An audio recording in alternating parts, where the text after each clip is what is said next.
आज हम डील करेंगे fundamental rights. The constitution of India के पार्ट 3 में फंडामेंटल राइट दे रखे हैं, तो हम इनको डील करेंगे कि what is the fundamental rights and definition of fundamental rights and मतलब फंडामेंटल राइट होता क्या है और इसका वाइडर स्कोप कहाँ कहाँ तक है वो डील करेंगे।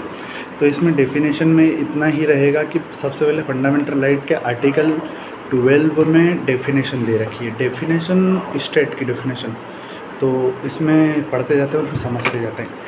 इन this part unless the context otherwise required the state including the government. State की डेफिनेशन में कौन कौन आएगा? Government and parliament of India and government and the legislature of each state and all local और other authorities within the territory of India under the control of government of India. जो government of India control करती है वहाँ की पूरी territory आएगी। जैसे कि जो भी म्यूनसिपालिटीज़ है, जो पंचायत है, जो भी लोकल बॉडीज़ है वो भी स्टेट के अंडर फॉल करेगी। ये 12 कहता है, आर्टिकल 12 कॉन्स्टिट्यूशन का। अब इसमें article 13 laws inconsistent with the or derogation of fundamental rights. All law in force in the territory of India immediately before the commencement of this constitution is so far they are inconsistent with the provision of this part shall to extend the inconsistent be void. इसमें ये कह रहा है कि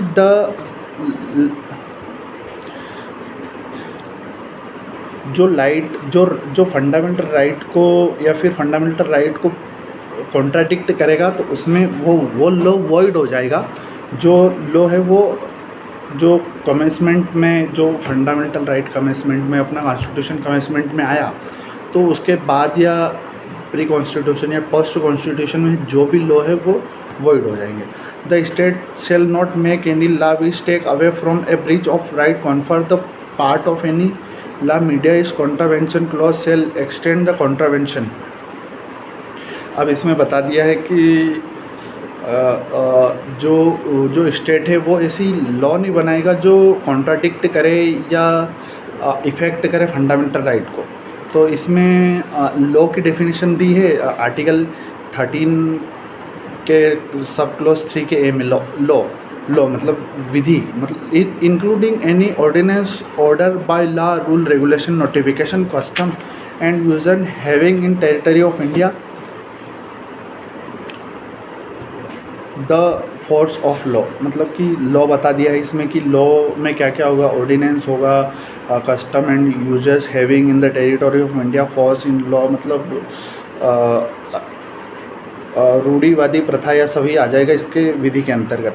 law in force मतलब जो law legislature ने पास करा है या कॉम्पिटेंट अथॉरिटी ने पास करा है, रिपील्ड, जो प्रीवियसली रिपील्ड नहीं हुआ है,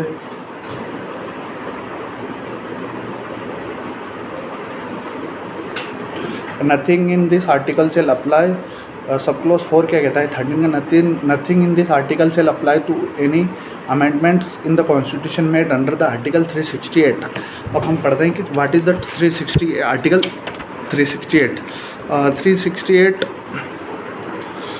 368 में ये रहता है कि power of parliament to amend the constitution and procedure therefor. मतलब पार्लियामेंट के पास पावर क्या है कॉन्स्टिट्यूशन को अमेंडमेंट करने की।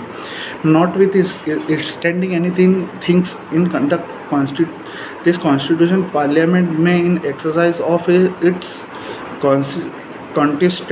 constituent power amend way of additional variation and repeal any provision of this constitution accordance with the procedure laid down in the article. मतलब कि जो आर्टिकल में प्रोसीजर है उसके हिसाब से ही किसी भी ऑर्डिनेंस या लॉ को अमेंड कर सकता है, रिपील कर सकता है।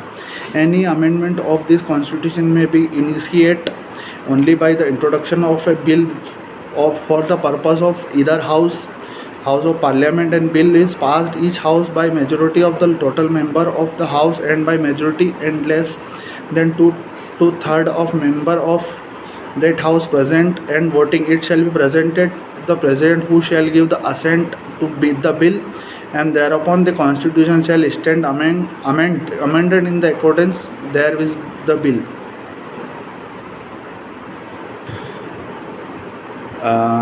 इसमें प्रोवाइडेड भी दे रखा है, इसमें provided that amendment seek to make any charge nothing article shall apply to the amendment made in the article. मतलब जो इसमें जो आर्टिकल 13 में बोला है उसकी बात इस पे लागू नहीं होगी, क्योंकि ये कॉन्स्टिट्यूशन ऑफ इंडिया है और ये प्रिवेल करेगा और ये पार्लियामेंट के अंडर लॉ बनाएगी। और इसका 368 का 4 no amendment of the constitution including provision of part 3 made for the provision purporting to have been made under the article whether before or after the commencement of section 55 of the constitution 42nd amendment act 1970 shall be called is the question in any court or any ground। ये 42nd amendment का कुछ है, ये अपन बाद में पढ़ेंगे। इसका 5th clause देख लेते हैं। for the removal of doubt it's hereby declared that there shall be no limitation whatever on the constituent power of parliament to amend any way of addition variation of repeal the provision of this constitution under the article। ये तो कुछ काम का नहीं है। ये था अपना फंडामेंटल राइट के जो पहले का जो इंट्रोडक्टरी पार्ट होता है उसमें आर्टिकल 13 था।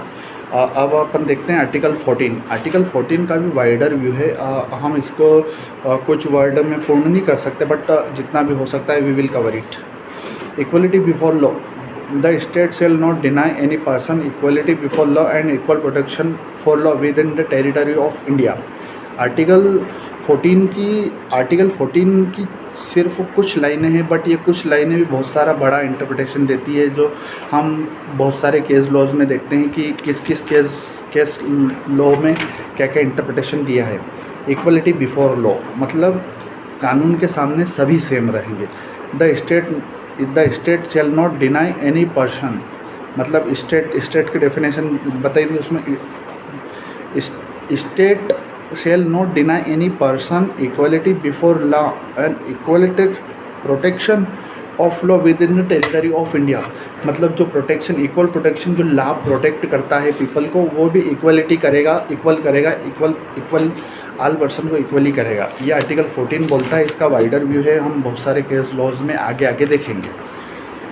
अब इसमें आर्टिकल 15 भी कवर कर लेते हैं इसमें, बाकी जो नेक्स्ट लेक्चर में करेंगे। Article 15 prohibition of discrimination on the ground religion race caste sex और प्लेस ऑफ बर्थ। मतलब इसमें आर्टिकल 15 ये कहता है कि प्रोहिबिशन किया है कि जो discrimination on the ground of religious sex race caste और प्लेस ऑफ बर्थ पे। इसमें फर्स्ट क्लॉज देखते हैं कि क्या कहता है। The state shall not discriminate against any citizen on the ground of only of religion मतलब धर्म के आधार पर भेदभाव नहीं करेगा। रेस मूल वंश मतलब जो उसका मूल वंश क्या है, ये कॉन्स्टिट्यूशन के सामने कुछ नहीं लगेगा, मतलब कुछ इसका कुछ वो नहीं रहेगा कि इसके आधार पर डिस्क्रिमिनेशन नहीं करेगा। और लिंग के आधार पर भी भेदभाव नहीं होगा, जाति के आधार पर भी भेदभाव नहीं होगा और जन्म स्थान के आधार पर भी भेदभाव नहीं होगा। ये आर्टिकल 15 हमको ये कहता है। तो इसका क्लॉज 2 देखते हैं। No citizen shall on ground only of religion race caste sex place of birth of or any of them the subject of any disability liability restriction of the condition with regards SS shop public restaurant hotel public entertainment or the use of walls tanks bathing ghats road and place public resort maintain wholly and partly out of the state fund dedicate the use generally। Nothing in this article shall prevent of state from making any special provision for women and children। अब इसमें कह दिया है कि ये दुकानें सार्वजनिक स्थान है शॉप पब्लिक, यहाँ पर इसके आधार पर यहाँ पर भी डिस्क्रिमिनेशन नहीं कहेगा। और इसमें इसका क्लॉज थर्ड ये कहता है कि prevent nothing in this article shall prevent the state from making any special provision for women and children. Special provision women and children के लिए बना सकती है state government. Nothing in this article or in clause two of Article 39 shall prevent the state from making special provision for the advertisement of any social educationally backward class, scheduled caste and scheduled tribes. मतलब scheduled caste and scheduled tribes के लिए अलग से इसमें दे रखा है. और इसका फिफ्थ देखते हैं अपन. फिफ्थ क्या कह रहा है. Nothing in this article of sub section G of clause 1 of article 19 shall prevent of state making any special provision by law for the advertisement of any socially and educationally backward classes and citizen of scheduled tribe and scheduled caste. In so far such special provision related their admission educational institute including private institution whether aiding unaiding the state other than the minority educational institute referred in clause A of article 13. अब इसमें ये बोल रहा है कि schedule tribe और schedule caste के लिए अलग से प्रोविज़न बना सकते हैं जो और बैकवर्ड क्लास है, एजुकेशनली बैकवर्ड है, उनके लिए स्टेट अलग से प्रोविज़न बना सकता है. इसमें उनको छूट दे रखी है. सिक्स्थ सब क्लोज सिक्स्थ देखते हैं. Nothing in this article of sub clause G of clause 1 of article 19 of clause 2 of Article 29 shall prevent the state from making any special provision advertisement economical weaker section of the citizen other than the class mentioned in clause 4 and 5. Any special provision of advertisement economical weaker section of citizen and other than the class mentioned in clause 4 and 5 such private educational institution whether aided or unaided the state or the private institutional referred in clause 1 of article 13 which is case reservation would be additional of existing reservation and subject to maximum 10% total seat of each categories. अब इसमें थोड़ा सा reservation की बात कही है. जो reservation का ये बहुत बड़ा टॉपिक है, इसको हम अगले लेक्चर में लेके आएंगे. Explanation for the purpose of this article and article 16 economical weaker section shall be such as may notified the state of time to time for basic family income other than indicator disadvantage. अब इसमें ये ऐसा रहता है कि जो weaker section है, उधर बैकवर्ड क्लास, उधर जो भी रहता है, उसके लिए अलग से स्टेट या पार्लियामेंट अलग से लॉ बना सकती है और अलग से क्राइटेरिया डिसाइड कर सकती है. उसके लिए हम अलग लेक्चर में देखेंगे. आज हमने देखा सिर्फ आर्टिकल 15, आर्टिकल 14 और आर्टिकल 13 और आर्टिकल 12 में स्टेट की डेफिनेशन देखी हमने, और आर्टिकल 13 में कि कौन सा लॉ कॉन्ट्राडिक्ट होगा या जो लॉ बनाया है, जो प्री कॉन्स्टिट्यूशन है, पोस्ट कॉन्स्टिट्यूशन है, उसमें कौन सा लॉ प्रिवेल करेगा वो देखा है हमने. और आर्टिकल 14 में देखा है इक्वलिटी बिफोर लॉ, और आर्टिकल 15 में देखा है, आर्टिकल 15 में देखा है prohibition of discrimination on the ground of religion, race, caste, sex और प्लेस ऑफ बर्थ. अब अगले लेक्चर में देखेंगे हम आर्टिकल 16.